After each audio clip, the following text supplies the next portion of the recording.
Hey mama, if you're listening to this, you might be carrying a secret that feels too heavy to speak out loud. You look like you got it all together, you serve at church, maybe you even lead a Bible study. You smile when you drop off the kids, but no one sees the other side of you, the one that comes out behind closed doors. At home, you are a completely different person. You yell, you explode, you scream at your kids, sometimes in their face. You tell them to shut up. You grab them too harshly. You throw things across the room. You smack them in anger, twist their ears, spank them in rage, and immediately after, you are hit with a tidal wave of shame. You cry alone in your room and you whisper, "God, what is wrong with me?" You feel scared and disgusted by your own reactions. You're terrified that someone might find out. You wonder if your kids would be better off without you. You feel unworthy, broken, and too far gone to be redeemed.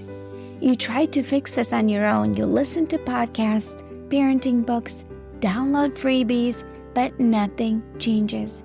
You keep falling back into the same patterns, and it feels like you are stuck in a cycle that you can't break. You don't trust yourself anymore, and if you're honest, you are afraid of who you become. But here's the truth, Mama. You are not beyond hope. You're not alone, and with God's help and the right support, you can change. I'm Elizabeth, a mom of 4 and an anger management coach for Christian moms. And inside my Calm Christian Mom coaching program, I guide women just like you through a powerful transformation. This isn't shallow behavior management. We go deep.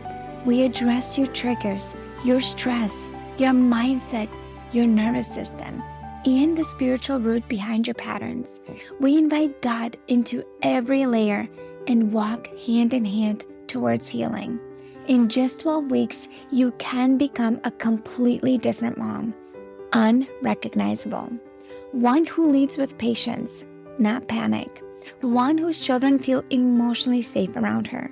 One who cultivates peace. This summer, I'm offering a Calm Mama strategy session, a powerful 15-minute one-on-one coaching session designed to help you uncover the root of your anger and receive spiritual, emotional, and practical support. It's your chance to experience what coaching is like with me before diving deeper into ongoing support. If we both feel like the full program is the next right step, we can talk about what that looks like for you. You don't have to keep living like this. Your family is worth healing, and so are you. Use the link in the show notes to book the Calm Mama strategy session.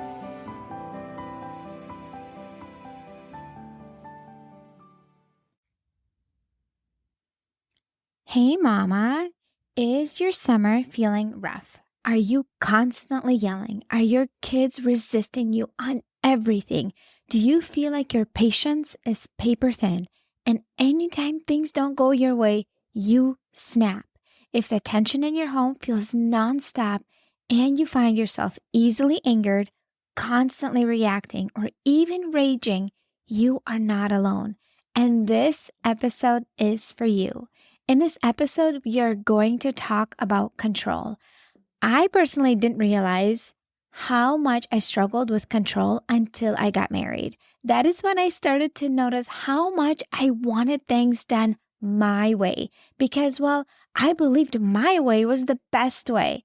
But that mindset led to conflict, and it's the one thing that shows up in motherhood daily. Here's the truth. We all like to feel in control. It's part of our sinful nature. We have our own will. We want things to go the way we pictured it in our head. And when they don't, it creates internal chaos. Control gives us a false sense of safety. Our brain craves predictability. It likes knowing what's going to happen next. So when your child talks back, your spouse doesn't help like we expected, or plans get derailed, our brain panics. And if we do not pause and manage the responses, we tend to explode. So that is what we're going to talk about in this podcast episode. Before we get in, I'm going to play you a quick audio clip from one of my clients. We did a mid-program follow-up call, a one-on call with her, where I asked her about the progress that she is making in the coaching program. She is a full-time working mom. She's a lawyer. She's got 3 kids. She works overtime, not just full-time, a bunch of hours overtime. And she came into the coaching program experiencing explosive anger that was damaging her relationship with her kids. And she was at a loss when she joined the program. So I'm going to play this short audio clip where I asked her about her rage episodes and how things have been going. And she gives me a response. And I want that to be something that brings you hope that change is also possible for you. How about your rage and anger outbursts? Have they decreased since starting the program? If so, by how much? I think a ton. A ton. I'd say they're rare. I feel like I still struggle, but it's a ton decrease and the intensity is immensely different. Immensely. Every time I do a check-in with my client and they experience such transformation, I always feel so grateful that God has been doing so much work and that their legacy is changing, that their relationship with their kids is improving. What a blessing. Seriously, what a blessing.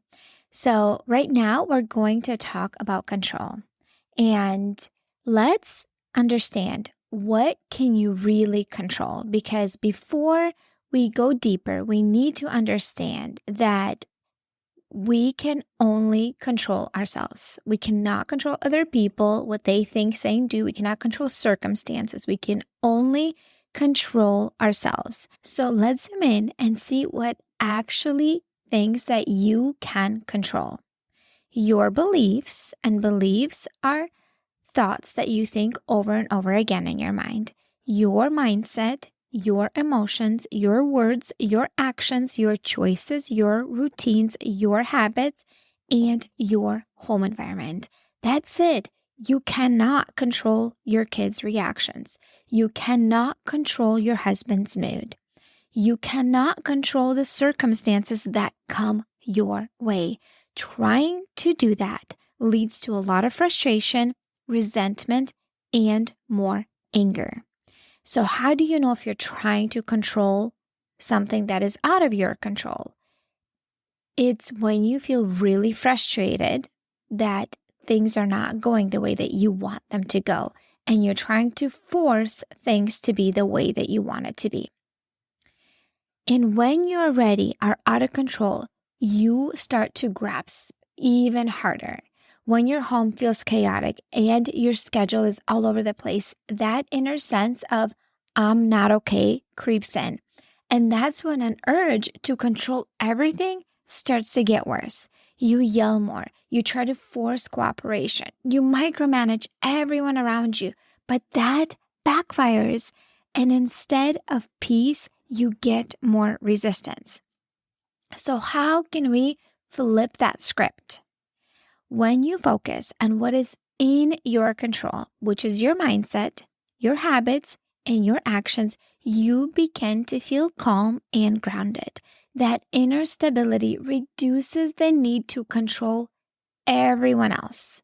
So one simple parenting tip that I can give you right now: let your kids make choices over small, insignificant things that are not a big deal to you. For example, do you want broccoli or avocado for dinner? The parent is still in control. You are in control. You are serving vegetables for dinner because it's important for your kids to eat healthy. That's one of your priorities. And they get to choose which vegetable they have. So if they get a little bit of sense of control in their lives, especially toddlers, because, toddlers want everything their way, they're less likely to fight you on every single thing. Do you want the red pajamas or the pink pajamas? We're still putting on pajamas. Do you want to put it on, or do you want me to help you?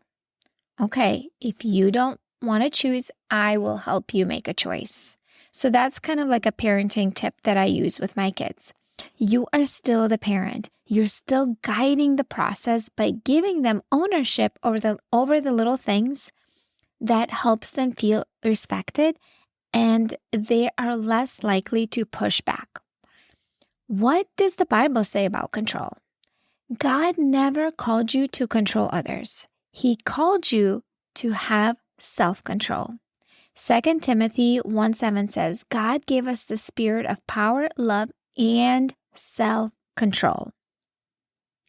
Galatians reminds us that self-control is the fruit of the Spirit.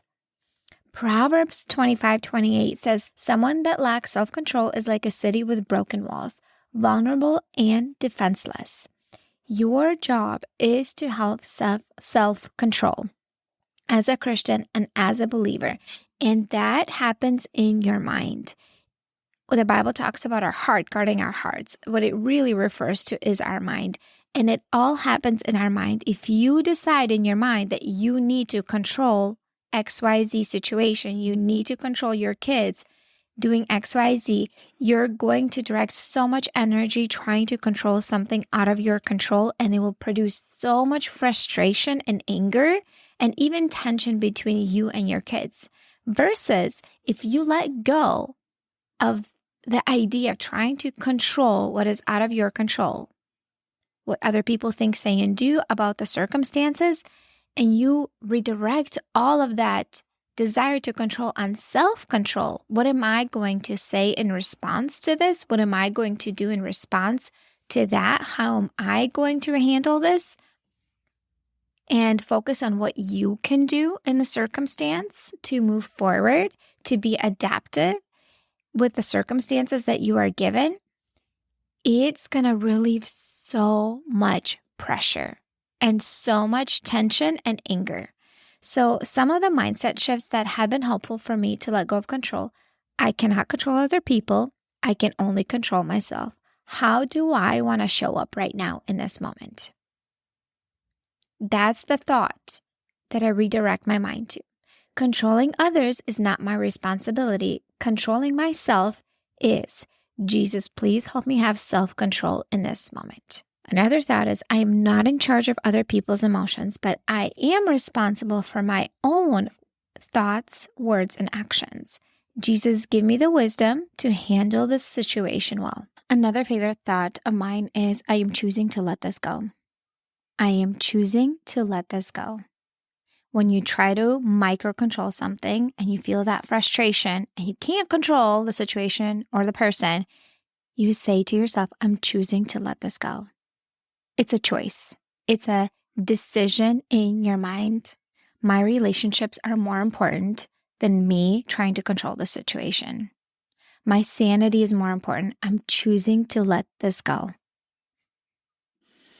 And the last thought that I would give you is, I tell myself, I choose to be adaptive and flexible in the circumstances I am given. What does that look like for me to be adaptive and flexible in the circumstances that God is giving me right now? And that is going to guide you into what does that look like. I do a lot of journal prompts in my coaching program with my mamas, and I have them write this on paper out, what that actually looks like for them to be adaptive and flexible in the circumstances that they are given, so they actually know what to do in the heat of the moment. But right now, I'm just going to give you that thought is you pause and you tell yourself, I'm choosing to be adaptive and flexible in the circumstances I am given. So what does that really look like in this moment? So this recording is for you to understand the importance of how the perspective of trying to control others and situations that are out of your control. If you are trying to control something out of your control, it will produce a lot of frustration and anger. Versus if you redirect it onto self-control, how are you going to respond when your teenager is disrespectful? What are you going to do when your toddler refuses to take a nap? What are you going to think, say, and do when your toddler refuses to go on the potty when you know they need to go on the potty? What are you going to do in response when you asked your husband to take out the trash and he didn't? When you told your kid to turn off the TV and they didn't? What are you going to do when the other person is not doing what you asked them to do or what you want them to do? What are you going to do when you had plans to have a birthday party in the park and then it's pouring rain? What are you going to do next? When you focus on what you're going to do next, instead of trying to control the other person, how are you going to respond to the situation? How you're going to be adaptive, how you're going to be responsive, how are you going to be showing up as who God is calling you to be in that moment?